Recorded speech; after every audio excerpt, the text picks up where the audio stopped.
Hi brothers, ఎవరైతే 2024 SSC GD exam ప్రిపేర్గా అవుతుర్రో ఇప్పుడు apply చేయాలనుకుంటున్నారో నోటిఫికేషన్కి 2024 ఆగస్ట్ 27 రోజు రాబోయే నోటిఫికేషన్కి వాళ్ళు ఒకటి గుర్తుపెట్టుకోవాలి. ఏంటంటే ఇప్పుడు హార్డ్లీ ఇంకొక 5 months ఉన్నది. ఎందుకంటే 25 జనవరి ఫిబ్రవరిలో ఎగ్జామ్ పెడతామని చెప్పి అఫీషియల్గా వాళ్ళు అనౌన్స్ చేశారు ఎస్ఎస్సి వాళ్ళు.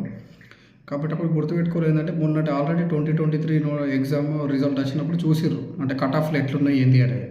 ఆ కట్ ఆఫ్లో ఒకసారి చూసుకోవాలి. చూసుకొని దాన్ని బట్టి అంటే ఏ రకంగా ఉన్నది కట్ ఆఫ్ అనేది, ఎంత ఉన్నది, మనం ఎంత చదివితే ఎన్ని మార్కులు వస్తే మనకు ఉద్యోగం అవుతుంది ఒకసారి మీరు ఒక అంచనా వేసుకోవాలి. ఎందుకంటే దాన్ని బట్టి మీరు ప్రిపేర్ కావాలి. ఇప్పుడు మనం ఇంతకుముందు తక్కువ కట్ ఆఫ్ ఉంది, 21 తక్కువ ఉంది, లేకుంటే 22 నోటిఫికేషన్ తక్కువ ఉంది, 2017 నోటిఫికేషన్ తక్కువ ఉందని అట్లా అనుకోవద్దు. ఎందుకంటే ఈ ప్రజెంట్ 23 నోటిఫికేషన్ ఎంత అయితే కట్ ఆఫ్ ఉందో దానికంటే ఇంకొకటి 2-3 మార్కులు 5 మార్కులు ఎక్కువ ఛాన్స్ ఉంటుంది, తక్కువ ఉంటుంది. దాన్ని బట్టి మీరు ప్రిపేర్ కావాలి ఫ్రెండ్స్.